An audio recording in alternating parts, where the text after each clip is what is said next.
Lalagas na talagang lapit na. Na, finally. Ayun na.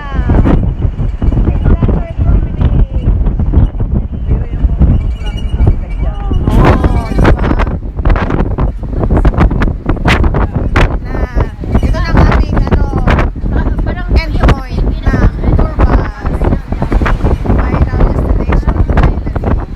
Tapos na ang mga malamig na araw. Hapon pala. Namamaga na yung ano. Saan ba? Hindi. Doon mismo tayo bababa. Ito mga to ay malapit na kasi.